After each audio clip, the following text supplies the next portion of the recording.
Hello, all, and welcome to the Movie Bears podcast. I'm Brad Harris, and each week I'm joined by hunky, hairy, huggable homos who love film to talk movies because that is our passion on the Movie Bears podcast. Hence the name of the podcast. But you probably figured that out already.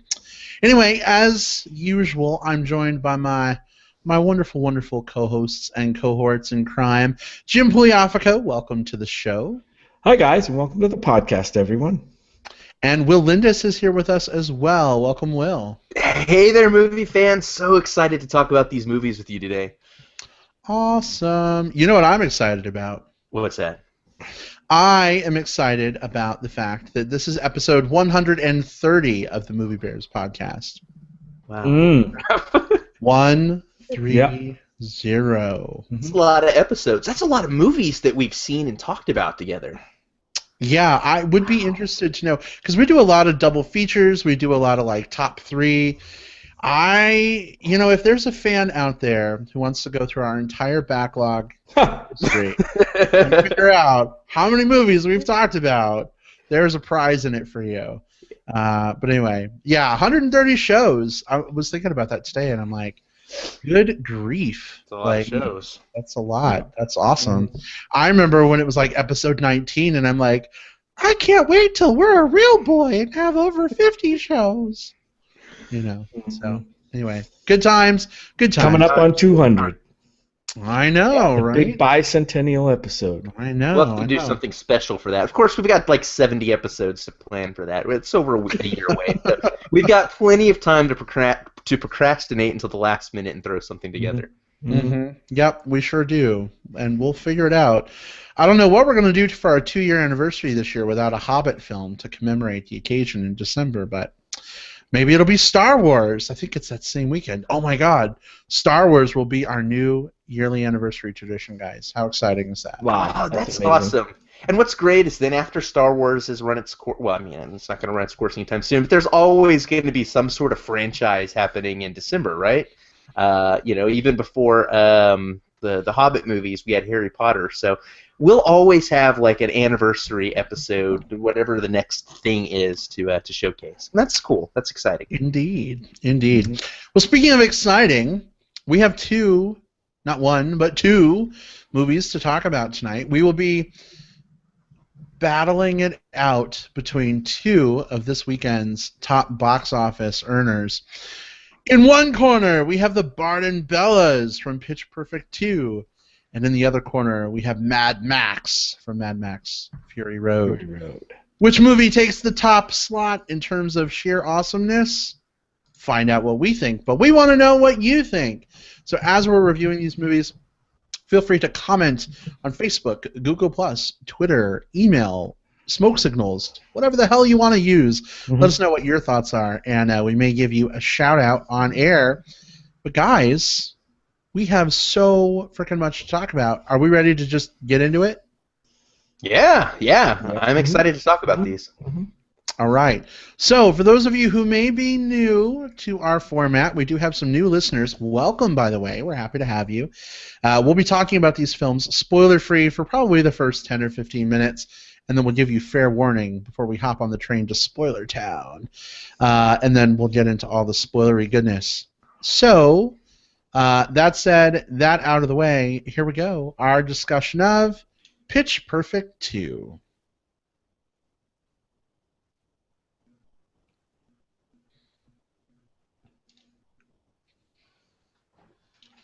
Okay, so guys, the gays love Pitch Perfect so much, I figured I had to gay it up a bit. What do you think of my rave stick? That's pretty gay. Is that pretty gay? That's like 4 out of 5 gay stars. I like it. Dorothy, you had the power to return home all alone. And there's your 5th star. Congratulations, Brad.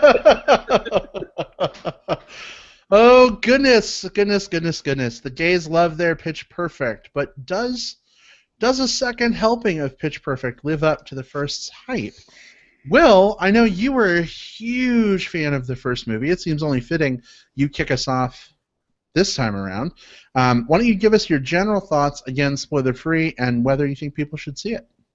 Yeah, absolutely. So, Pitch Perfect 2. This is the sequel to, I believe, 2012's smash hit Pitch Perfect, in which you've got this all-female a cappella group, the Barden Bellas, and they're back. So, after doing extremely well last time, earning their spot at the campus, winning the national title, all that good stuff, they go out on the road and they start their victory lap tour. That's where we start off here in this film, and unfortunately, at one of their shows where President Obama happens to be present, one of the girls, Fat Amy, As luck would have it. as luck would have it, President Obama just happens to be there, and Fat Amy shows her vagina accidentally to the whole crowd. Yikes, man! What the fuck type of setup is that? It's a little too much vagina for my super gay film adoration. Anyways, so this lands the group in a lot of hot water. They're forced to enter this international competition because if they win at the international competition, they get to stay open as a group. But guess what? No one has ever, from the United States, no team has ever won that competition. No. No! So here's the thing. I freaking loved the first movie a lot. It was a very whimsical, light, entertaining movie with a lot of different female characters, with a lot of different personalities, some refined, some crass, that all came together into a delightful little a melody. To use a very obvious musical reference here. The problem I had with Pitch Perfect 2, and it's a big problem, it is the exact same fucking movie as the first one. There is absolutely nothing new that is brought to the table here, and in some ways that's okay. I mean, they knew what their formula was, they stuck to it, and I think if you're already a fan of the franchise, you're going to walk out of Pitch Perfect 2 and you're going to have enjoyed your experience. But I don't think that this film is going to turn any new fans. I don't think anyone's going to walk out of this and say, like, holy crap, I got to go back and watch the first one. I don't think that's going to happen at all. And I certainly can't imagine very many people saying, I like this one better than the previous one. Now, there are some things that do work out pretty well. As with any of these kind of, like, musical-type movies, if this is the type of thing that you like, if you enjoyed Glee, if you like musicals in general, the music is fun in this one. Again, it's the same type of mashup thing that we've seen a million times before, but it works. It's fine. And they give more screen time to Rebel Wilson here, and it works way better than it should. I didn't like her character as much in the first one, but I think that she really stole the show for me. She had a lot of these little one-liners, these little quips, some of which felt like they had to have been improvised on set, just because of how they came into play. And I thought they by and large worked. But outside of that, the characters are stuck in a rut.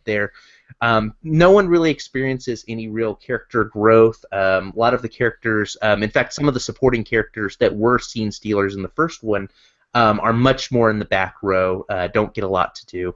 Plus, there's some racial humor that felt a little uncomfortable in some places, that, they went for crass, and I think they landed on the wrong side of the line. By and large, I kind of enjoyed this movie, but it's not one that I would say I would recommend you go see. This is certainly a renter later on. Or if you loved the first movie, sure, go watch it. I think you'll still find some of the same things that you like. But there's absolutely nothing new, nothing fresh, nothing exciting here. It's by and large, I think the biggest thing I could say about it is, as far as sequels go, it's very, very forgettable. And to me, that's a huge crime. Wow. I did not expect you to say any of that. No, well, I kind of did. I kind of figured that you would be like in love. Like with it way more. Like it way more. Yeah. I wish that was the case. I kind of thought, like, coming in, because I deliberately avoided your Facebook wall, like, all fucking weekend, excuse my language, because I didn't want to spoil myself on your thoughts of the movie.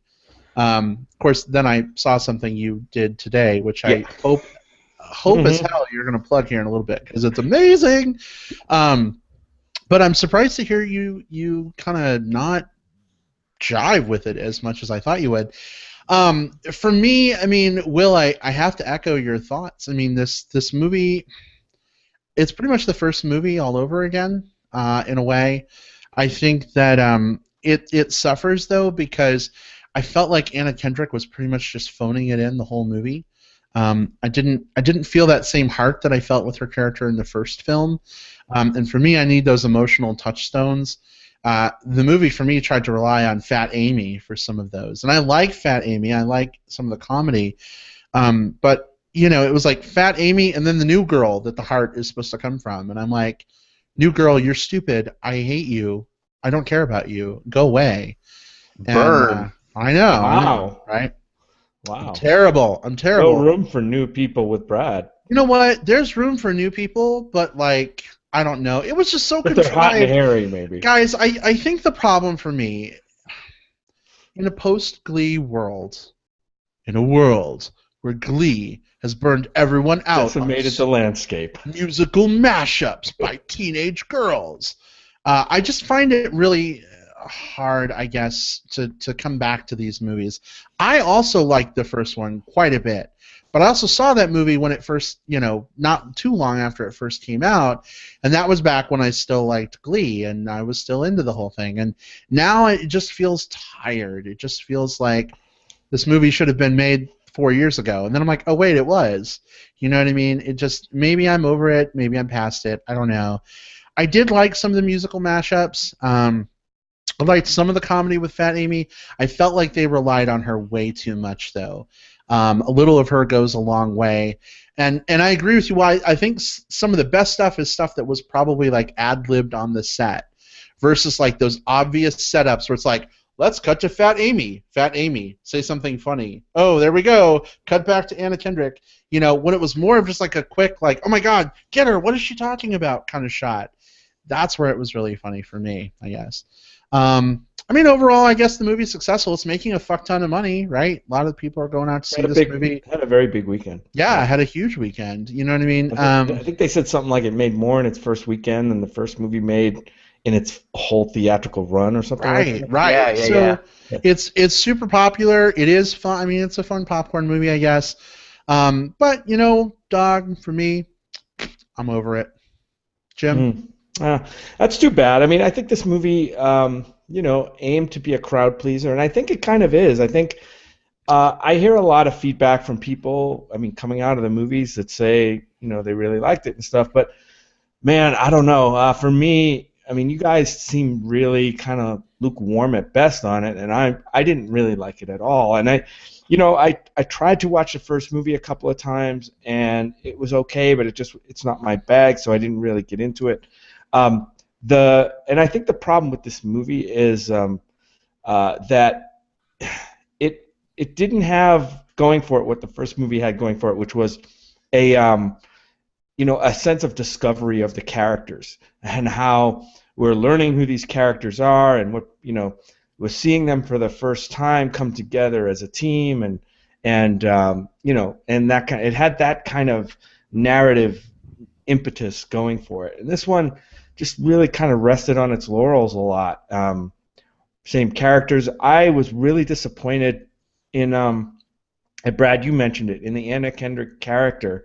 It just almost seemed like, I don't know, they just didn't write a compelling story for her. And I think in the first movie, the story for her was she was in love with one of the other dudes on the other team. Is that right? And in this movie, it was some lame thing where she was moonlighting on the team and a little bit, and trying to discover her future of being a music producer, which is cool and all that, but it just wasn't that compelling for me. It had some bright spots for me, though. I liked the DSM performances. I actually liked the whole DSM concept. Yeah. I thought they were pretty funny. Das Sound Machine. Just being on the screen. I mean, they were kind of a funny, over-the-top villain and kind of a foil for the rest of the teams. I liked the David I was going to say the Gong Party. You guys remember the Gong Party? I thought, to me, that was kind of the highlight of the movie. It got a little crazy. Even the music in that scene, that kind of battle of the band, that kind of mini battle of the bands thing that they had, I thought was pretty funny. Some people can take or leave David Cross. I think he's pretty funny. you know, it was great to see. Gee, I don't know if I probably shouldn't say much more there before we get into spoilers, but some of the cameos that popped up in the movie, and there was kind of a big cameo there in that scene with a whole team that showed up, and I like that. I actually liked Haley Steinfeld in this movie as a new character more than I liked almost every other character of the Bellas. I mean, at least she was something new. We were learning about her. I mean, her mom is Katie Sagal. I mean, how bad can you be with a mom like Katie Sagal? And it was nice to see that. I wish we had seen actually more of her character. I think she's a great actress, and I want to see more of her. But Will, I think it was you that mentioned the you know, kind of the off-kilter racial humor in here. I mean, there's a lot of weird kind of humor. It's almost like they were reaching for laughs, and they just, like you said, they reached too far. And some of the jokes, either, you know, the ones that weren't funny, and there were a lot of them, either landed with a thud because they just weren't funny, or they were a little bit weird, like, that was kind of strange. They have the caricature Asian girl in this movie. I don't know if she was funnier in the first movie. I don't know what you're talking about, Jim. And then the Guatemalan girl kept telling, "Oh, where I come from, we, you know, beat our clothes on rocks and chase chickens around all day," or whatever was her shtick. But I mean, we die of dysentery. Yeah, I don't know how often you could tell that joke and you know, try to be funny. The answer is like 47 times. Yeah, it was crazy. Apparently. And so the whole thing at the beginning of the movie, Will, you mentioned it. Fat Amy is doing this thing where she's suspended above the team, and she's supposed to be doing this aerial acrobatic thing, and she has an unfortunate wardrobe malfunction, and something happens, and it's so, and that kind of sets off the whole conceit of the whole movie. Because she had a wardrobe malfunction, they're not going to be able to compete anymore. It just didn't make sense to me. Like, why would they kick them out for an accident? If they did something, you know, intentional, you know, that would be one thing. But I don't know. It just seemed kind of off to me. But they did it for plot reasons, and they had to set it up. The other thing was, okay, we got Fat Amy. She's fat. The amount of fat shaming in this movie is a little off-putting. And I know we laugh at it, but I don't know, that even just the name over and over, you know, Fat Amy. Did they explain that in the first movie at all? Like, yeah, she used that moniker. Like she comes in with that kind of as a, like, you know, I own this type thing. This is my badge of honor kind of thing. Kind of, yeah. Yeah. But that was kind of weird, especially because, you know, you gotta wonder, like, oh, if it was anybody, but, you know, we had to laugh at the fat girl's body, right? It couldn't have been any the other teammates that had the wardrobe malfunction. It was super funny because it was the fat girl, of course, right? So we can laugh at her body. Well, hey, at least it wasn't, and the movie makes this joke, it wasn't the African American Jewish lesbian. Right. Well, that's yeah, also a big girl. That's also a big girl, right? How much worse would that have been? Who, because she's a lesbian, she hilariously has to hit on every female that she sees, right? And that's her shtick, right? And I don't know, just a lot of weird stuff in here that I didn't find funny. I mean, for me, I agree with you guys. I think this is more of a Redbox weekend rental, or maybe wait for it on VOD. I know that fans of the series are rushing out to see it, so I'm not going to sway anybody there. I'm not going to tell anybody not to go see it if they think they like this type of movie. But and one other thing, the musical numbers, right off the bat, I think the Treble Makers were the first musical act in the movie. They were the second. It was Fat the second. Amy and the vagina thing. Oh, yeah. Yeah. But maybe it was the first one that I saw that I'm like, I was taken back with how I couldn't understand how what they were doing was passing as a cappella. I mean, yes, there were no instruments on the stage, and I know how you can make instrumental parts with your voice, but nobody was doing that on the stage. But yet, it was very prominent in the song. It was just really, really strange the way they put together and produce those musical numbers most of the way through the movie for me. Yeah. Yeah. Anyway, Well, before we move into spoilers, I want to give a quick shout out to our buddy Adrian Charlie, who is awesome and amazing. He sent this in to us. That's Adrian enjoying the show right now. Will, you have a very fun look on your face, Will, on his tablet. I don't know what face you're making. I've got to say that the look on my face in that exact scene is probably like, I don't want to say bad things about this movie, but I know. gotta. I feel bad because I think a lot of people do enjoy this movie, and this always happens when it's just a movie that doesn't resonate with me that I might resonate with a lot of people. Adrian included. I think he might have loved this movie. I'm not sure, but we'll have to wait and see for the next Green Screen of Death podcast. That's right.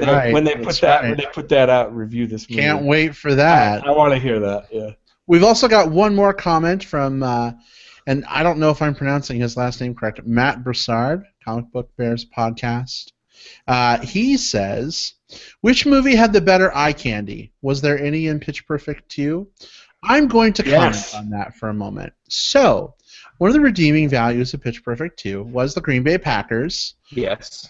Holy, oh my butts. God, hot, shoving their butts in our faces during a musical number. So that was nice. And then Adam Devine? Adam Devine was the other one. Although, not shirtless the whole movie. Don't know why, but there was some fun there too. Yeah. Wait a minute. Whoa. There was a scene with him shirtless. I remember him being shirtless at one point. In the Yes, movie. there was. When? Yes. Yeah. You even perked up during that part. No, that's for spoiler talk, but that's not. That wasn't Adam? Are you That's, sure? That's. I think he was, because I remember we kind of did like a little elbow thing in the movie theater. I don't remember which scene it was, but I remember So brief spoilers. Tune out for 30 seconds if you don't want to be spoiled. It was during the credits that he was shirtless. It was during the credits. They had him up on a picture of him, but it wasn't in the actual movie anyway. Fair enough. So anyway, tune back in. Spoilers over for now. Anyway, so yes, good eye candy in Pitch Perfect 2. Mad Max eye candy. Oh boy, I'm not sure. That was a hard one to say because everyone was so made up and in costume and scarred up and stuff Dirty like that. It's always hard for me to to pick out eye candy from a movie like that. So there may have been some. There was one character who had pierced nipples that we got to see pretty prominently. Yeah, I don't know if that's really eye candy, but he did play with them. But yeah, that's maybe getting ahead of ourselves a bit. Maybe. All right, let's have some brief spoiler talk because we have a whole nother movie to get to in our battle of the stuff. Whatever. So here we go. Spoilers. Pitch Perfect 2. Fair game. Dun, dun, dun. Hey everyone. Check out this totally not obvious mashup of The New Girl and Anna Kendrick doing her music producer thing to make an awesome collaborative thing. All right, tell me what that is because I don't watch The New Girl. Oh not the show The New Girl, like The New Girl, like the one that you said you liked, Jim. The new character. Jim. The new character. Jim, the one who wrote the Fleshlight song. Okay, you guys heard that too? You guys heard that too? Oh my God! That was hilarious. I was giggling every time she's and during the keep me busy through the night. And during the finale, when the audience is holding up flashlights, I kept scanning, hoping I would see some actual flashlights being held up. What did you do? Yeah, I handed out flashlights to all of Copenhagen. That would be expensive because those things are like $75. Hey, this is a musical mashup brought to you by Flashlight. They're very proud of their sexual aids. So there's the Anna Kendrick. You brought up a good point, or this gets me to a good point, and that's the Anna Kendrick storyline. This is a storyline that I think had potential. This is a character who She was looking for how she transitions from this collegiate world of a cappella into an actual career, and she finds that it's through music production. And I think that there was definitely a story to be told there. In fact, one of my favorite scenes of the movie was the Snoop Dogg like Christmas album thing, just kind of mixing that up, and Snoop Dogg like just being Snoop was funny. Like, you know, he didn't have to give him a lot of lines, just him going, "Yeah, no, that was good. Let's do this again." Yeah, man. That was funny for me.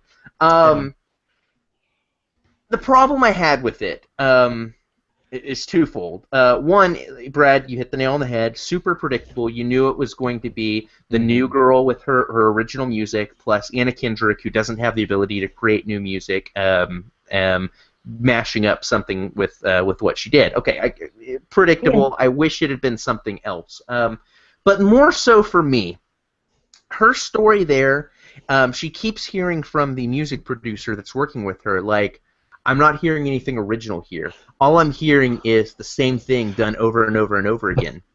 The poor man's Vin Diesel. That's this fucking movie.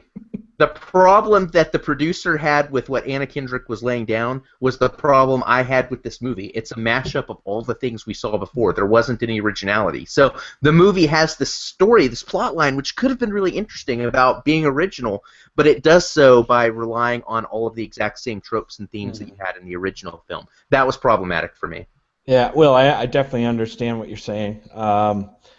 You know, not being anything new here. I mean, I hadn't even seen the first movie that much. I mean, I don't even think I saw it all the way through, and it seemed just so familiar. I mean, I watched a lot of Glee, and to me, this was just these was kind of like the poorer seasons of Glee to me. Yeah. But not so.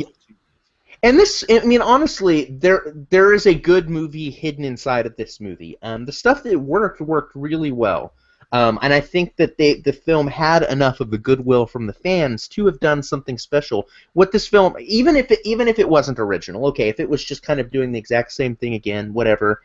The script needed another polish. It needed another pass. If those clunkers that we had talked about, if the kind of the racially insensitive stuff was smoothed out, polished out, I would have been okay with watching the exact same thing done again as long as it was executed well. I mean, sometimes that's fine. You can go to the theater and watch, you know, part 7 of an action series or a ghost horror film that's like every other ghost horror film. And as long as it's executed well within the genre, you're okay with seeing those same tropes over and over again. It's just kind of what we expect from the movies. I would have been fine with that here, but the stuff that didn't work was so obvious and took me out of it enough that I was disappointed. I wanted to come into this and be like, no, Brad, no, Jim, this movie was good, fuck you. It's awesome. Hey, and I can't do that. I'm robbed of that experience. I'm happy to, you know, give a movie credit where credit is due. It's so funny that we keep coming back to the Glee thing. Like, it's at the end of the movie, right? And I'm like, well,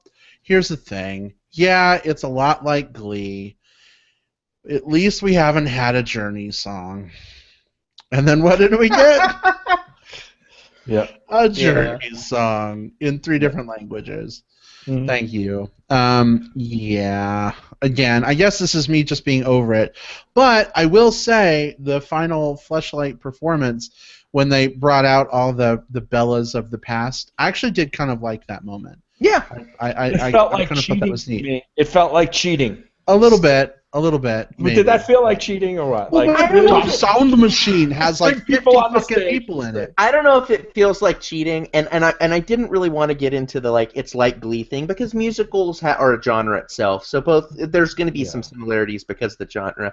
But spoilers for Glee, one of the kind of the final-ish episodes of the series had a slow reveal to a bunch of people on stage as kind of like a big like oh my gosh, look at all those people on stage, this is really going to push their performance over the top, and so I was reminded very heavily of that here, which again, disappointing.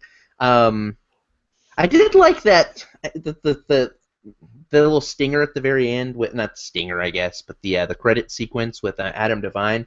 There was one moment in that, like, it was probably my biggest belly laugh of the movie. We're in spoilers. I guess I can talk about this part, where Blake Shelton does the little thing, turns around, sees him, and then dinks it just to turn back around again. Yeah. I thought that was so fucking funny. So what was it?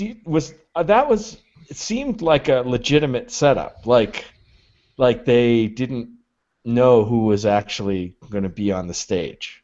And maybe didn't even know after he was until later. Like, even through that whole skit, I'm just wondering if they even knew who he was. I think Adam Devine's one of those. He's been in a lot of things lately. Like, he's the dude shows up in everything. I would be surprised if none of them knew who he was. Maybe I would be one or two legitimately of them. surprised, Yeah. especially considering they're all now television network stars, and he is like in every sitcom right now. Okay. You know, he's just, I mean, he's one of the cast members on Modern Family now.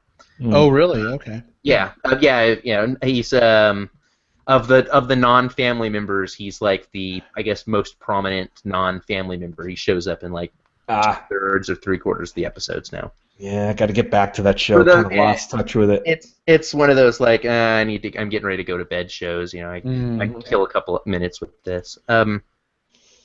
Yeah. Hey guys, real quick, can you still see and hear me? Yeah. I can. I can both see and hear you. Lucky Brad. for us, we can. Yeah. My browser, thank you, Google Hangout, whatever, is totally like locked up. So I can't do anything. So I didn't know. I can't see you guys, like nothing. It's just one great big.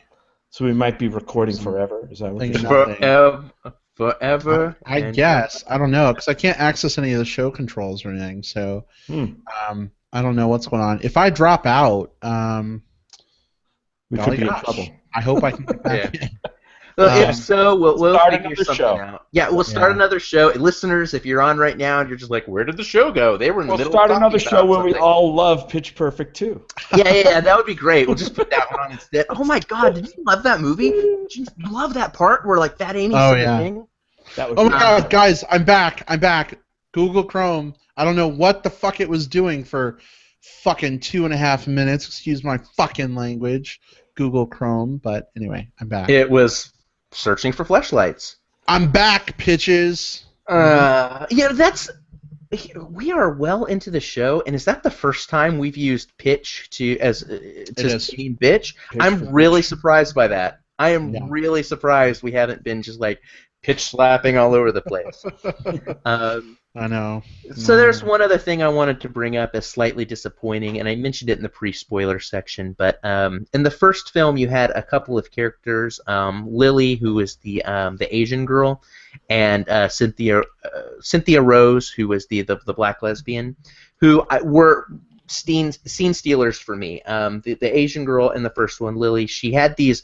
Whenever you cut to her, she would just say something really small under her breath, and it was something like, I like to burn down houses, or something like that. Just like, and you didn't quite catch it. You're like, what the fuck did she just say? And it was always extremely well timed. That was what's so good with it. Right. Yeah, like, you only got it a few times, but you got it enough to where you knew to kind of look for it, and you knew to kind of listen for it. Here, they didn't really use it, and then they dropped a few of them in at the same time, and they didn't really do it again. It was poorly timed. Same thing with Cynthia Rose's character. Her whole thing was, in the first one, she was basically like kind of hinting at the fact that she was a lesbian, but she never really said it, and everyone, like, when she finally did, everyone's just like, oh, yeah, we kind of knew. It was there was kind of a, as much as you can get kind of a neat little coming out story in a movie that doesn't really focus on the lesbian character, it was cool, it worked.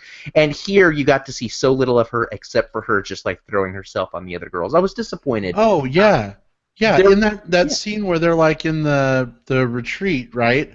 And she like reaches over and touches the one girl's boobs, and the girl is like, did you just touch my boobs? And she's like, yeah.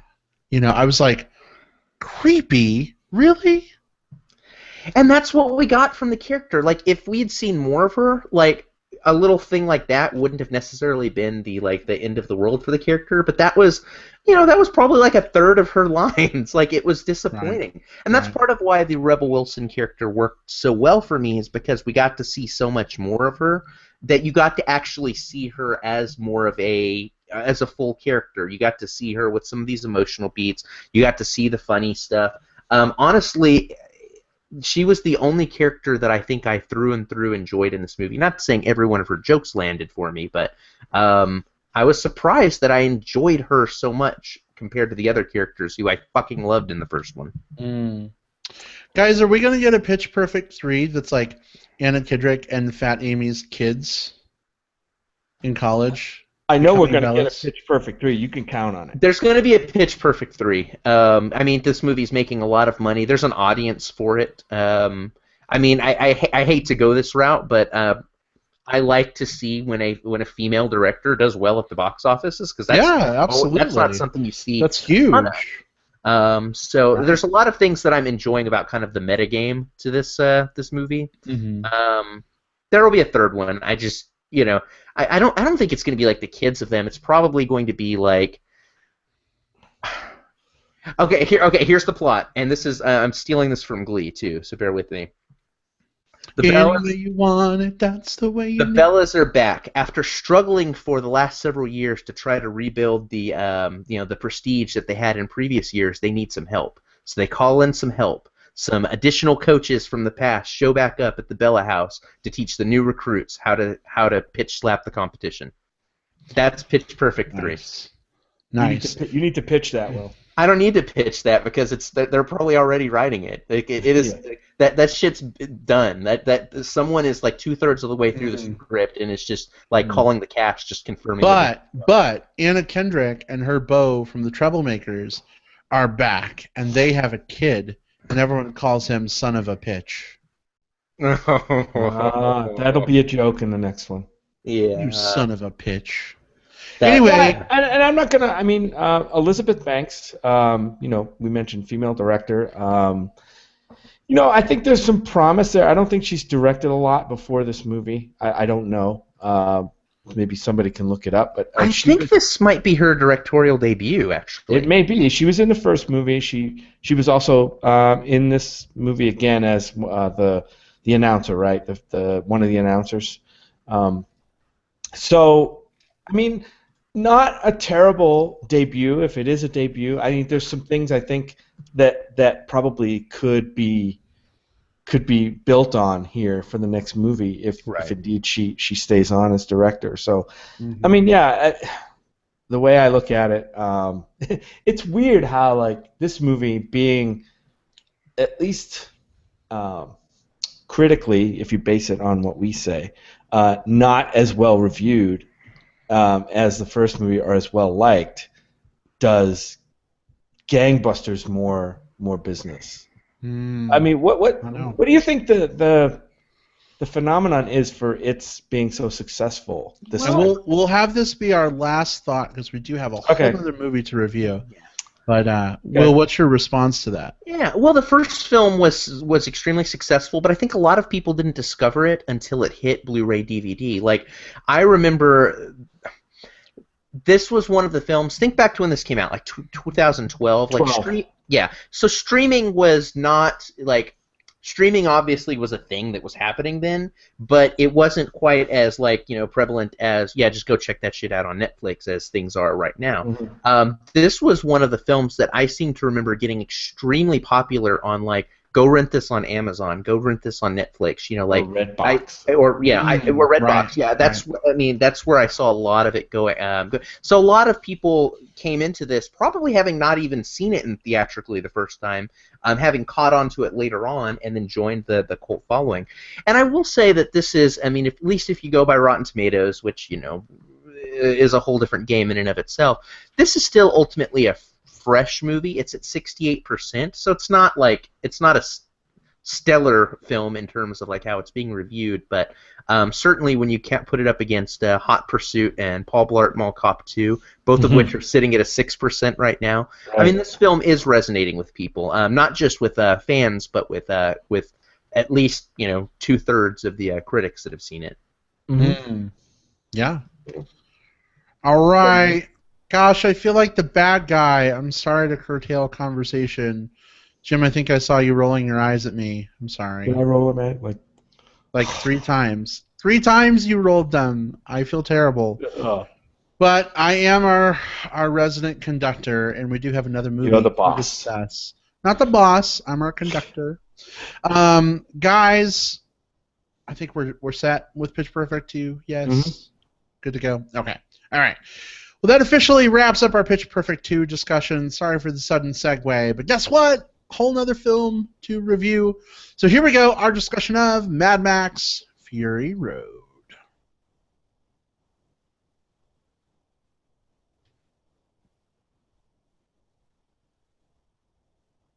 We don't need another hero. I love Tina Turner. I'm waiting for the Brad to say this movie needs more Tina Turner. It did need more Tina Turner, and we'll talk about that when we get to my thoughts. But Jim, I'm here. You were super, super incredibly excited for this movie. You were like a squeeing fangirl. No. Sorry if that hurts your manhood. Thanks a lot. You were a squeeing fangirl at South by Southwest. No, that we got to see 12 minutes of this movie. Words hurt. Aww. How sad for you. So, Jim, you were super pumped when we saw footage at South by Southwest. Maybe not squeeing, maybe not schoolgirl, but you were jazzed. Having seen the full film, why don't you kick things off for us? So, give us a little bit of setup. Is it worth seeing in theaters? Did you like it? Yeah. Go. Yeah. Ever since hearing about this movie and, of course, seeing the sneak peek of a scene that we saw at all the trailers, and then the sneak peek scene that we saw that George Miller brought to South by Southwest was really exciting. I was really, really jazzed to see this movie, so I couldn't wait. I'm a big fan of the first movie, Mad Max, from 78, 79 or something like that. The Road Warrior, which again we saw the whole thing at South by Southwest, and Thunderdome, which I'm less of a fan of, but still liked. I really like this movie, so I'm just going to read a little bit of kind of a synopsis here without giving away any spoilers. So, Mad Max Fury Road is a full-tilt action movie that takes place entirely in a post-apocalyptic desert wasteland where humanity is broken and almost everyone is in an insane struggle for the necessities of life, like water and gasoline. Within this world, ruled by a madman tyrant, we meet Imperator Furiosa, played by Charlize Theron. She's a badass of action who believes in a different path towards survival for herself and a few others. Then there's Max, played by Tom Hardy, a lone man of few words seeking survival and peace of mind following the loss of his wife and child in the aftermath of the world's chaos. So that said, this movie kind of comes after the first Mad Max movie and before Road Warrior. We have Mad Max kind of wandering around in the desert on his own, not affiliated. He's suffered a tragedy, and the world has civilization has crumbled. He's lost his wife and child, and he's kind of lost adrift and just trying to survive. And then bang, this movie starts up, and the action starts from probably 30 seconds into this movie, and barely lets up maybe once or twice throughout the length of the movie. As I mentioned, I like this movie a lot. I don't know if I'd go so far as to say, as others have, that it's a masterpiece. I think that's kind of a personal choice or preference to give it that kind of a status.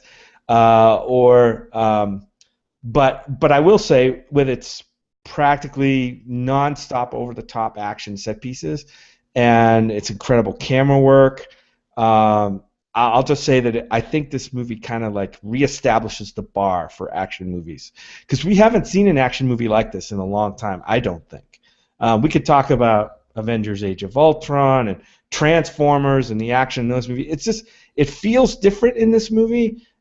Maybe a lot of it has to do with CGI versus practical effects, or maybe some inventive camera work. It's just those movies seem the action in those movies seems like way more glossed over and lightweight and non-consequential in a way, if that means anything. I don't know. You can talk about that.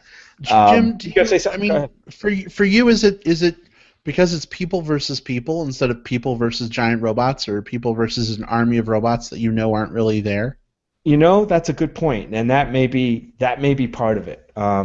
It just feels more the action feels more grounded in.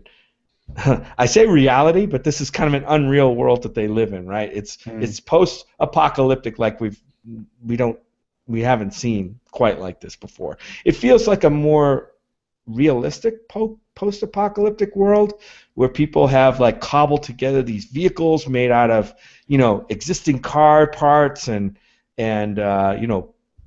built their homes underground and in mountains and caves and stuff. It just feels a little bit more realistic, I guess. Yeah, I mean, I like this movie. I think now this is an R-rated movie as compared to like Pitch Perfect, which is PG-13. So its audience is, by definition, maybe a little smaller. And we could talk about whether this movie has been a success or it hasn't been a success financially yet. But yeah, I love this movie. I did have a couple of beefs with the movie, and we can talk about those when we get into it a little bit more. There isn't a lot of dialogue in this movie. Some people say there's no story here, but I would argue vehemently that there is a story here. They've definitely integrated it into the action.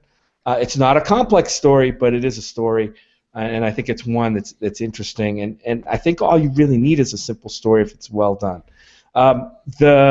The dialogue here, I had a real problem with hearing what little dialogue there was between characters sometimes and understanding it. And I'm not sure if it was the accents that were used in the movie, because a lot of the actors are Australian, or if it was just a bad, something to do with the sound mix. Because, I mean, this movie is loud. I mean, there's a lot of car engines, crashes, drums, giant drums banging, electric guitars, some crazy stuff going on. But I wish I could understand the dialogue. As a matter of fact, when Brad and I came out of the movie, we're like, you know what? I probably could have used like a closed captioning device for this movie to maybe understand just a few of the words that they threw in different spots. Right? I think I actually want to see this again with the closed captioning device. Let's see it again with a closed captioning device and not in 3D this time. There we go. I'm down. All right. Oh. Yeah. The other beef I had with this movie, I probably could have used more Max. I'm used to, in the other movies, it being about Max and about his journey. This movie was not about his journey. This was somebody else's story, and we'll talk about that as it comes up. He was in the movie from start to finish. He wasn't a missing character, but it wasn't about his story. I don't think, in this movie anyway. But yeah, I like the movie. I don't know. You guys have a chance to weigh in here. Well, what say you? Yeah, so this movie had, for me, one huge problem. And that's that. So we've talked about how this was probably, I think we talked in the summer preview show, this is the film that we were probably across the board kind of most like looking forward to, like the one that we were like, let's see how this turns out. And damn it, this movie was so fucking good, and it's right at the beginning of the summer blockbuster season that, like, I feel like it's going to spoil a lot of the movies that come after it. And that's probably a slightly unfair thing to say, because I've heard a lot of this movie is getting a lot of critical buzz and a lot of hype, and a lot of hyperbole is coming along with this movie. Best movie of all time, top 10 movies of all time, makes all the other movies that have come out this year look bad, and I don't necessarily agree with that type of hyperbole, because I think other movies are still able to stand on their own while this still being a great movie. Does that make sense? Like, absolutely. Right. Like the fact that this is a great movie diminishes nothing from other films that I've liked this year, but this was a great movie. This is one that is, again, we're halfway through the year. It is probably a competitor for my top 10 of the year so far. I mean, we're halfway through the year, so there's still a lot of movies left to come. A lot of things to love about this movie. The action was stellar, and that's saying a lot because this movie was almost all action, start to finish. There were very few moments where there was a moment where you could catch your breath. And that's all types of action. There's great vehicular action, there's gunfights, there's hand-to-hand combat. all of it works. And one of the things that I loved so much about any one of those action sequences, and I'm not just talking about one, there's several where this happens, you'll see something in the background. It'll be a chain, or it'll be a water nozzle, or it'll be a guy playing a guitar, and you're thinking, oh, that's an interesting thing. And then at some point in the movie, it becomes a part of the action. Like, there's nothing that feels like it's wasted or superfluous. Like, whoever did the plotting of these things did a fantastic job of making sure everything that appeared on screen was used, and I love that. And it was always used in a very creative way. I didn't have the same dialogue issue that you guys had. I don't know if it was a theater difference. If it was, so that I not that there was a lot of dialogue for me to like really to pick up on, but the dialogue that was there, I was able to follow along with the plot. You're absolutely right. This film does have a really solid story. It's not a complex story, but it doesn't need to be a complex story. This is a film that knows what it's trying to tell and tells it extremely efficiently and extremely effectively. Mm-hmm. One thing I will disagree on is that I didn't have a problem with this being the other character's story instead of Mad Max's, because I thought that story was extremely compelling, and I think that and I think that it speaks so well to both the character, to the director, and to the franchise, that you can have a film where Mad Max is. I think you can go as far as to say in all the other films it was like Mad Max, and then like the characters that he encounters. And in this one, even in the opening credits, it's both of the characters have equal billing. Both of the actors have equal billing. I can say who the character is because if you've watched any poster, it's Charlize Theron's character. Furiosa. Yeah, Furiosa. And she is stellar in this. Like, honestly, she is one of my top 2 female actresses. Tom Hardy is one of my top 2 male actors. The fact that both of them were in this movie together, like, it's a fucking wet dream for me. Awesome. Like, give me another movie with Joaquin Phoenix and Scarlett Johansson in it, and then you've got my other wet dream. Oh my! I know. So much to love about this film. Yeah, you're right about the CGI as well. Like, there was a good amount of CGI in this film, but the thing was that it was seamless CGI. Like there are sequences where you know that they use computers for it. There's one where you could not have shot it with practical effects, and we'll talk about that in spoilers. Yeah, I know which one you're talking about, I think. But it didn't. At no point did I feel like it was green screened or that things looked choppy or that everything looked a little cartoonish. It felt super real. Now, I saw it in 2D. I know you guys saw it in 3D, and I want to hear what your guys' reaction with it. I saw that it was a post-conversion, and usually when things are post-conversions, I'm like, I'll just go 2D instead. So much to love here. The villains were entertaining. Nicholas Hoult was really, really, really compelling in his role. He's a nice little up-and-comer.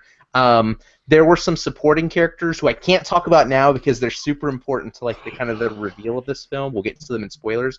Who I absolutely loved. I loved the fact that some of these supporting characters that showed up for only a brief period of time got just enough character development moments for me to understand how they would react to things or how they would do so. I loved that so much.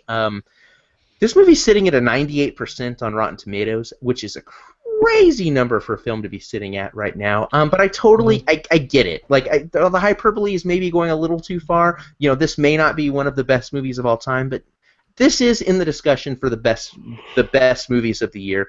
I absolutely love this. If you haven't seen Mad Max yet, if you're one of those people who is thinking like, I didn't really care for it before. I didn't really care for Thunderdome. I don't know about this. I'm already actioned out. Put all those thoughts aside. Go fucking see Mad Max Fury Road. It is so good. Put me on the bandwagon. Give me some of that hyperbole. I don't care. This movie will blow your freaking mind. The war bandwagon. Oh, you mean Mad Max Furiosa Road, don't you? Yeah, pretty much. That's what they should have called it. Fast and the Furiosa. I loved this movie too. I don't know that I loved it as much as you guys did.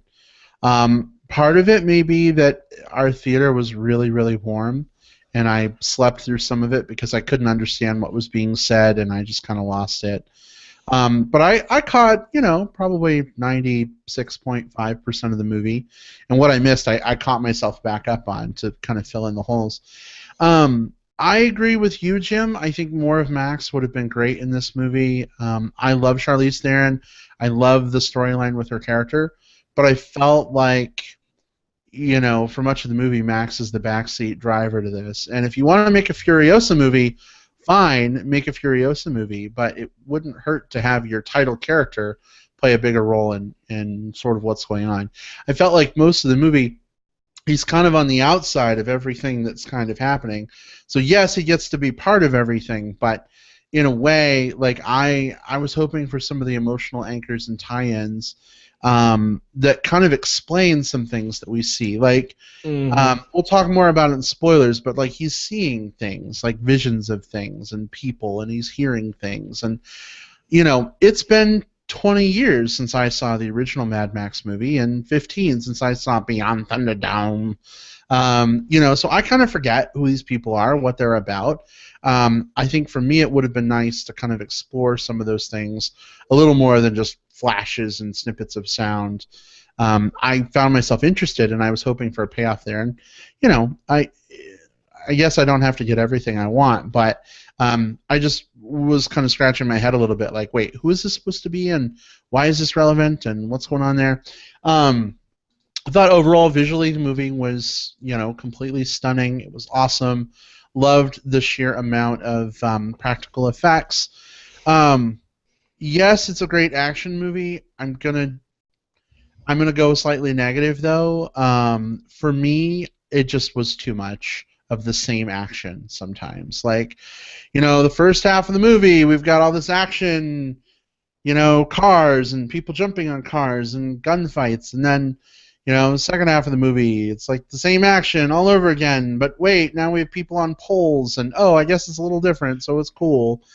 It just felt a little samey same to me in some spots. And, I think that they did a good job overall, but I think in a way, we'll talk more in spoilers, but I kind of feel like this movie is one great big circle jerk. You know what I mean? In some ways, in terms of the action and the payoff. I can't really say too much more until we actually get into spoilers. It sounds like I'm being really negative. I really like this movie a lot. I think it was phenomenal. It was awesome. I totally want to see it again. You know what I mean? But I don't think that I agree either with a lot of the hyperbole, the masterpiece, or it's a master class in how an action movie should be done.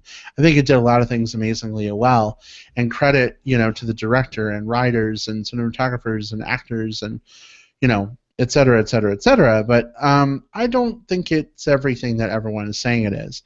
Definitely a go see it, though. I think it's awesome. I would give the movie an A- probably if I had to give it a letter grade. Jim's rolling his eyes at me, so I don't think he agrees. But anyway, that's my take. Are you guys ready to get into spoilers? I am not rolling my eyes.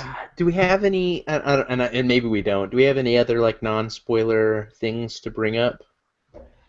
I don't think so. I'd like to go. Yeah, let's split in more time in spoilers. I've got a lot to say there. All right. So here we go. Spoilers incoming. Fair game. If you haven't seen it, you listen at your own peril. Da da da da da da da. So we end up right where we fucking started. Like, yay! Charlize Theron is in charge now. Woo! That's awesome. But like, what I was kind of alluding to before is like the first half of the movie is our outbound trip, and the second half of the movie is the same fucking road back there, and we get the same actiony stuff all over again, just heading in the opposite direction. Am I being unfair? I mean, is that being too critical? I mean, I wouldn't say it's unfair. I wouldn't say it's critical. I would say I disagree with it, but I mean, if that's your viewpoint, if that's what you experience in the theater, then it's a totally fair assessment. For me, it always felt like there was always something interesting happening, so that even if it was like, it was like a bunch of vehicle chases, there was always some new element to it, be it like what types of cars were there or who was doing what within the action, that I always felt like I felt like I was engaged the entire time. But I mean, I totally see your criticism.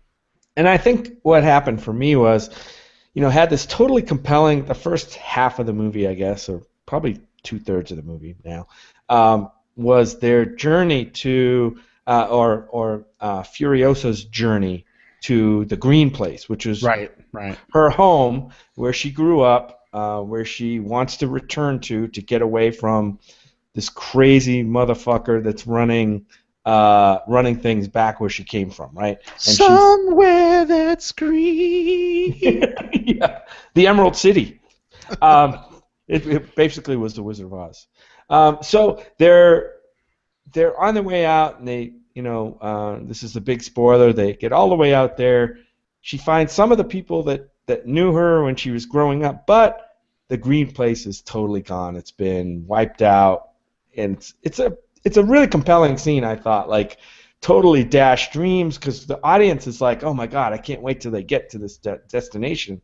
They finally get there, and there's these women that are in charge now, and which is cool. But then there's no place. They have no place. So now what the fuck do we do? Oh, we're just gonna turn around and go the other direction. I'm like, At first I was like, oh my god, really? They're just gonna go back in the other direction and go back and try to take over the city? It just seemed a little weird. But once the action got going again, I was right back into it. Like, I was right back on the story. Like, okay, now I can't wait to see when they get back what happens, and and how they get there and all that stuff. But yeah, and when I said before that I wish there was more of Max's story, Brad, you hit on it too. It didn't mean that I didn't like Furiosa's story, because I thought Charlize Theron was awesome. I thought her story was fantastic. It's just that maybe it's my expectation. I thought it was going to be a Mad Max movie, not about another character.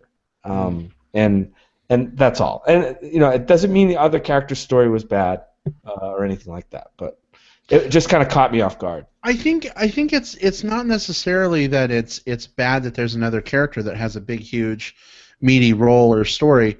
I think just in a way, the pattern of the Mad Max movies has been Max is the central character with things sort of ancillarily happening around him. He's part of what's going on, but it's more about like his journey. And so I guess if you're coming into the movie having seen the first three, right, there's an expectation there that it's going to be like that. And this movie is a departure from that. You know what I mean? In terms of what's going on with Furiosa, I mean, her story really takes center stage. I mean, it's the main thrust of the whole movie. You know what I mean? It's not a plot that's kind of weaving in and out around Max's. At this point it's different because Max is on the outside sort of jumping and juking around her plot. So if your expectation is, hey, it's called Mad Max Fury Road, then, you probably want a little more Mad Max. I mean, I see where you're coming from and I share it. But then again, like, thinking back on it, I wouldn't have wanted any less of Furiosa and her storyline. Right. I'm just wondering if maybe there wasn't a way to give us more of Max sort of on par with her story and weave it together a little more cohesively. I don't know. That's my thought. What I think worked so well for me about the way this worked out is, and this is a callback to our Pitch Perfect review. The problem I had with it was that the Pitch Perfect 2 was not a departure from the original. I loved that this one was able to. We've had 3 movies with Max as the storyline completely revolving around him. He can. For me, I was happy with him sharing the limelight with another character because we've seen his story. Now we get to see how he does, interacting very heavily with another character's story, and we got to see some of his stuff through it as well. There's a couple other things that work so well. First of all, the Charlize Theron, the Furiosa story was really, really compelling to me, and I couldn't see any place where I would cut any of that out to make more room for any of the Max stuff. I thought it was superb, start to finish, what they did with her character, the growth, and the characters that surrounded her, the other women that she was smuggling out. But aside from that, I also love the fact that, hey, let's be real here. If they had come out with a movie called Furiosa, if they had called this Furiosa instead of Mad Max, no one would have seen it. Unless you're. I know. Yeah, and that's the sad nature of Hollywood movies. It's like it's really hard for a female-led action vehicle to do well. I mean, think about Lucy. People went to go see Lucy. Because it was such a departure. Oh my God! The woman is kicking ass, and it wasn't a great movie. Like, that was the thing. Like, it's the pickings are very slim there. So I actually liked what we saw here. I liked that Max was able to insert himself into another character's story, and what we really got to see was a story that was sort of like a stranger in a strange land. Every other character in this storyline knew what was going on. So Max became kind of the avatar for us. We got to follow him as he learned to the learned what was going on back at the one place. Learned to the oh gosh, what the heck were those called? Not Wild Boys or what those War guys. Boys. The War Boys. Mm-hmm. He got to learn about the War Boys. He got to learn about Furiosa. He got to learn about the harem. He got to learn about what was going on in the Green Place. He got to learn all of that at the same time that we're learning about it. And so I liked him as our audience stand-in, as our avatar, as the character whose eyes we're viewing everything from. I think that was the role Max played. Yeah, I think it works well. I think part of the issue, and I've talked to some people who kind of feel this way too, is that it's been 30 years since the last Mad Max movie, right? Most people probably, are people who are not diehard fans of the original movies who are seeing this movie come out and maybe haven't gone back and watched the originals. This is their first, exposure to Mad Max in some ways, right? And even the director has come out and said he wanted to build this movie in a way that people can jump on board with this story, get acclimated to the world, get on board with Max, and then go back and discover the older films. So I think it makes it hard, again, when your title character, if this is your first exposure to Mad Max, and your title character is really second billing, that potentially creates some issues. You know what I'm saying? And then you kind of wonder, oh, well, is Mad Max like barely in the other three movies as well? And so it just creates kind of an impression that is a little unfortunate, because the first three movies, like or love Thunderdome, it's the Return of the Jedi of the series, but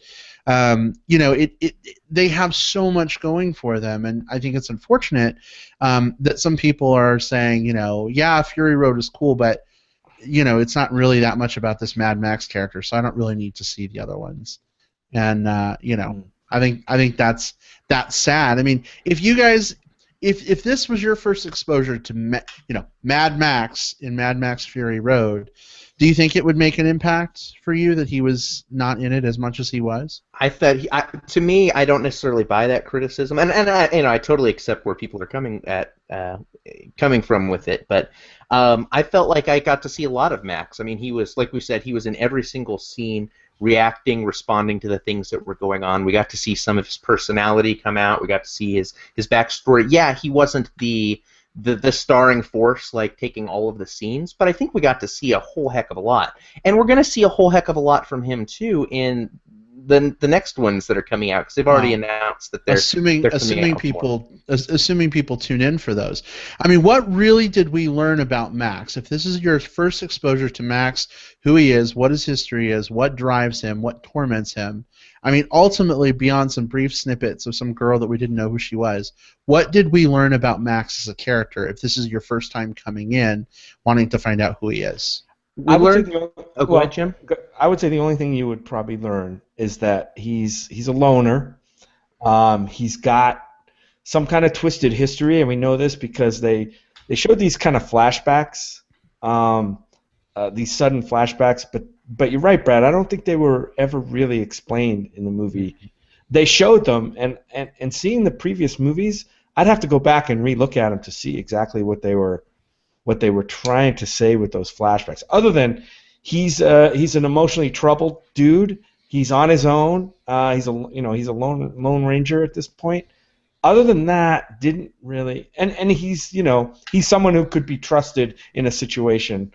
He wants to do the right thing. That's what I know about the character. And I think that's a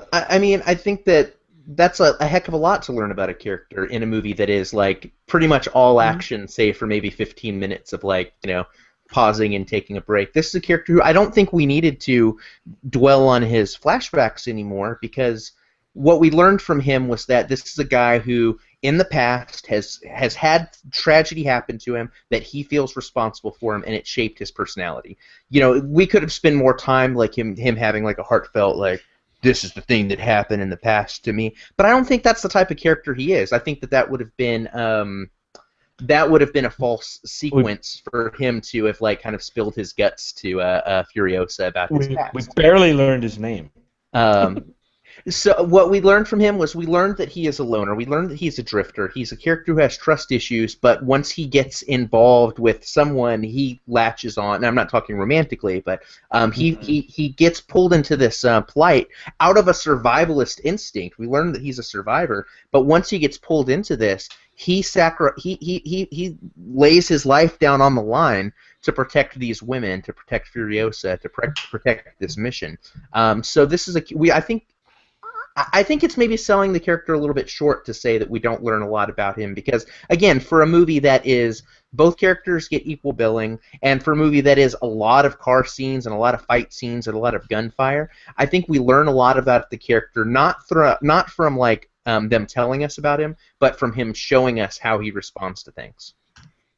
So we can't move on from this movie until we talk about the MRA, right? Oh my God. Do we have to talk about the MRA? Well, I think it's worth putting out there because it is a thing associated with this movie, right? That's so much bullshit, and I'm a guy. Seriously, nut up. Right. Like, come on. Sack up, dude. Not you. So apparently, Yeah. and I'll explain this the best I can because I have not been following this closely, but apparently there's an organization called the MRA, the Men's Rights Association or something like that. They're men's rights activists. Men's rights activists. So they're opposite of feminists. They're anti-feminists. So they're anti-anything feminist, and they see this movie because it has a strong, not just one, but it has several strong female characters that drive the plot, and that Max, in some way, serves their cause instead of them serving his cause. They see this as an attempt to just further a feminist agenda in movies. That's what they see it as. So they're calling for a boycott. They called for a boycott of the movie, but in fact, they're probably doing the opposite and getting more attention on the movie. I mean, you know what, guys? Be as loud as you want because you're just defeating yourself. You know what I mean? Definitely makes them look a little bit crazy. I mean, I felt like there should have been more Max, but not because my manhood is threatened by strong women, but because I wanted more of the fucking title character. Right. You know what I mean? I think it's ridiculous. Because he's an interesting character, and I just wanted to see him. Right, absolutely. I think it's ridiculous. You know, oh no, God forbid there be a movie with strong female characters.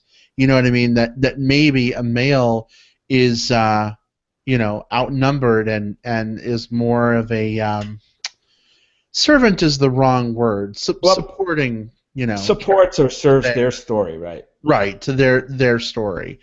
You know what I mean? I just that's such cheese. Anyway, I just wanted to throw it out there because it was circulating around this movie, and I wanted to.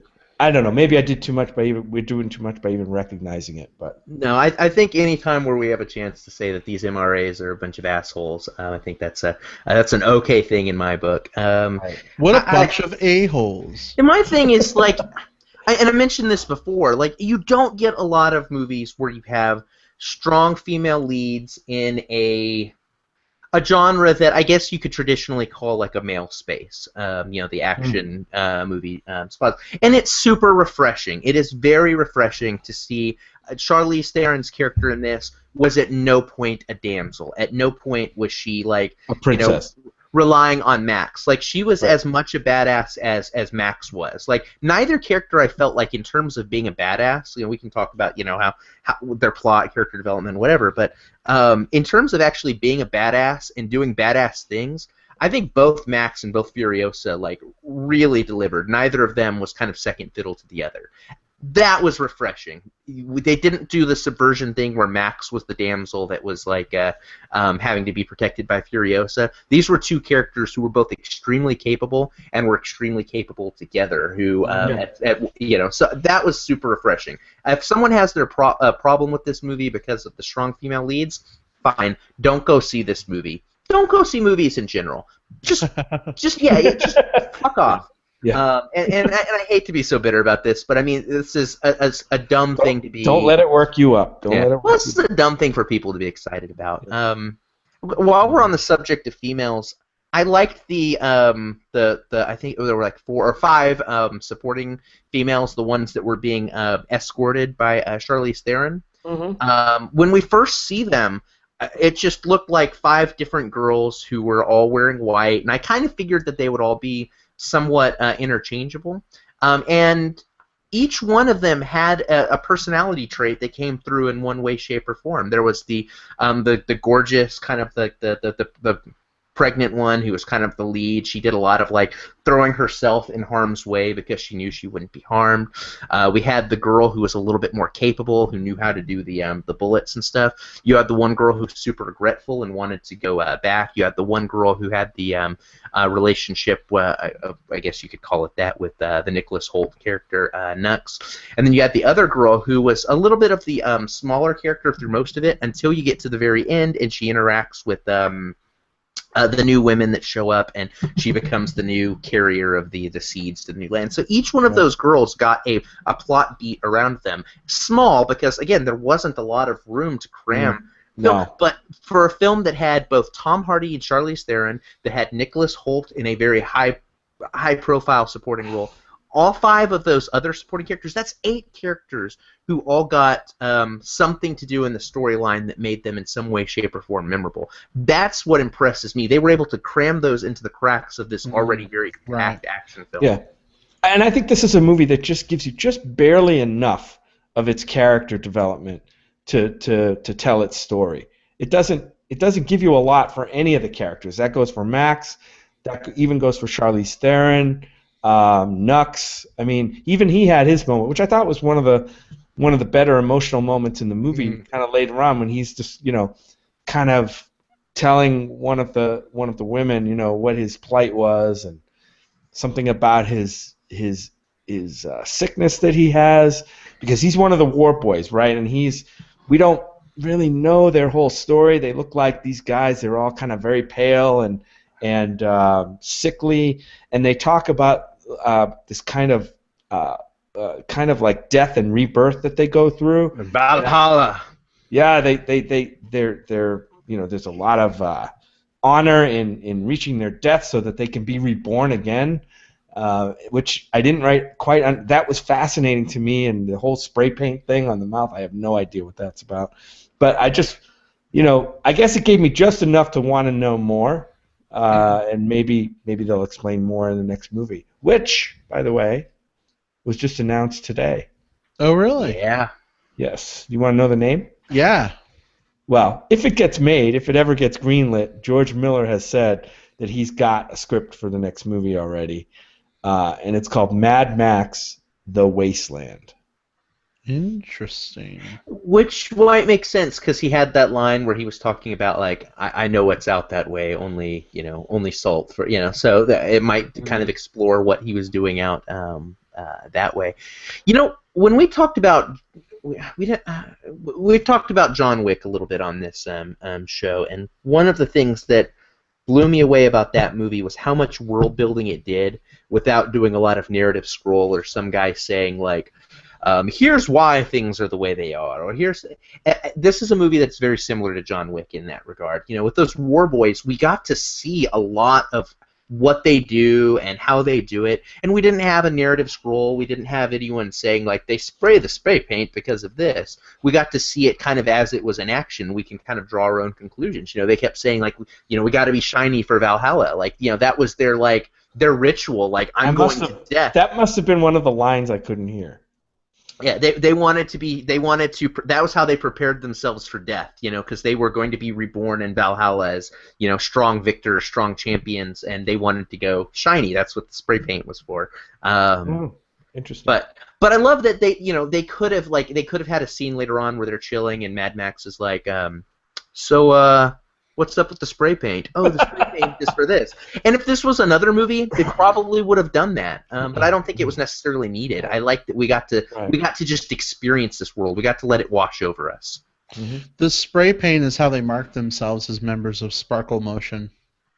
Ah, that's what it is. That's what it is. Very well. And no one can doubt their commitment to Sparkle Motion. That is so true, for sure. Not with those drums.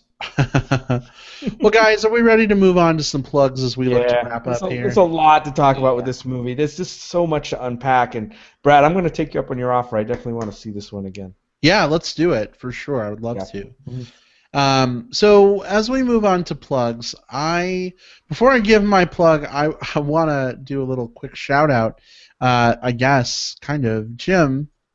There's something new on your desk back there. I saw it flashing at me my little earlier. toy. Why don't you do a little show and tell for us? A little show and tell. I am not typically a toy collector, but I saw this one from as a relic of my past. This is the robot B9 from Lost in Space, and he does talk. I think. The function of an environmental control robot is to supply all data pertinent to this particular field. Cannot compute. Programming data insufficient. That's awesome. So that's my toy. That is. And he rolls around and he's got arms, so yeah, I love him. Isn't the new robot in Star Wars like B-88? Why are all these robots like named after a B? I don't know. Good question. Interesting. I'll do some wiki research. There you go. That's your MBP Yes. homework. Okay. Do it. Right. Do it. Well, my plug this week, Poltergeist is in theaters this weekend, as is World of Tomorrow. Or no, what is it called? Tomorrowland? Tomorrowland. Or Tomorrow of Worlds, or Land of Tomorrow, whatever the fuck it's called. No, I'm just kidding. It's Tomorrowland. Both movies are out in theaters this weekend. I don't know if we're going to do a double feature of them or not, but I'm really pumped for both movies, actually. I saw a little more out of the Tomorrowland stuff through some TV spots that I was watching during the finale of Mad Men, of all things. And it kind of piqued my interest a little bit more. So both are out this weekend. Check them out. Jim, what you got? Speaking of Poltergeist, I'm going to plug our local movie bear group, Botop Movie Bears. That's Botop for Bears of the Old Pueblo Movie Bears. I think we're going to be doing a Poltergeist screening on Friday night. So unless you're listening to this live, by the time you listen to this on iTunes or however you download it, the details should be out on Facebook for a Botop Movie Bears outing to go see Poltergeist, the remake of Poltergeist. Yes. Which looks absolutely kind of craptastic. Sam Rockwell, man. Sam Rockwell. I know, it's got Come on, Sam. Rockwell. Sam Rockwell and a scary clown. Come on. Sam Rockwell is so good. Like he may bring the pedigree of this up a notch. Let's hope. He may. Let's hope it doesn't work the opposite against him. Yeah. All right, well, close us out with plugs. Okay, two plugs. One of them is for something that we'll be sharing on our social media fairly soon. It's the thing Brad mentioned earlier. I was bored over the weekend, and I got done with seeing Pitch Perfect 2, and I thought, you know what? I think we should do a musical review, like where instead of like writing the words or saying the words, I could sing the words. So I did a song parody film review of Pitch Perfect 2. So we're going to be sharing. It's on our YouTube channel now. You can check it out right now. But it's going to be on our social media platforms. Sometime in the future, we'll put it out there for everyone. So enjoy or help me with Rotten Tomatoes, whichever you prefer. I had fun making it. It's awesome. Yeah, it is awesome. But I was a little scared when Will said he was going to do it, because for a moment I thought he was going to say he wrote 3 parts and I was going to have to sing. So I'm glad it's all Will. It's really awesome. It sums up his ideas on the movie very, very comedically. Indeed. And musically. The guy can sing. The guy can really sing. It's a more succinct review than like all the rambling I did earlier. You haven't? Yeah, I guess not. No. It's a more succinct review than I guess I gave earlier when I was rambling on about this movie. Other thing I wanted to plug is check it out on HBO Go if you have a chance. The Kurt Cobain documentary Montage of Heck that one played at South by Southwest, and we just didn't see it. We all had other things to watch, so I caught it on HBO, and it's quite compelling. Not my favorite documentary of all time. Even the Going Clear documentary by HEB. HBO was probably a better HEB. all-in. Yeah. That's our local grocery chain. We have an intimate relationship with HEB here in Austin. Yes, we do. Yes, we do. But yeah, it's a cool little documentary. Kurt Cobain montage of heck. It's all it's a documentary all done through like either B-sides that he recorded or old letters or home videos that he did. So it's not just like a bunch of people sitting around talking about Kurt Cobain. A lot of it is him talking about himself or talking about the stuff that's going on with his life. And they take some of his art, because he was an artist too. You know, he doodled shit and wrote little poems and stuff like that. And they animate it. It was just a very well put together documentary that takes a story that's very familiar to all of us. I think we kind of mostly know the Kurt Cobain story, you know, give or take a few details here or there. Not necessarily any new details. It was nice seeing kind of some of his family members come out of the woodwork and talk a bit about him as a child. But more than anything, I was just impressed with the execution. I thought they pulled everything quite together on it very well. So worth checking out, especially if you grew up around the same time I did and Nirvana was a thing that you were all about. I think you should check out Kurt Cobain Montage of Heck. Awesome. All right. Well, this was a fun discussion as always, guys. For those of you who are hanging out with us live tonight, thank you. It's good to have you. Those who are listening on digital tape delay, we still want to hear your thoughts on Pitch Perfect 2 and Mad Max Furiosa Road. So feel free to drop us a line, Facebook, Twitter, email, whatever. Or the Fast and Furiosa. Or the Fast and Furiosa, exactly. Is she going to get her own movie spin-off series? I wonder. I would go see those movies. She just had her own movie. Yeah, well, that's true. But I would go see another one, like featuring her. Anyway. I wouldn't be surprised. Oh, I definitely would see her. I totally would. I hope she makes it into the third movie. It would be interesting. All right. We'll see you all next week. Take care. Bye. Bye.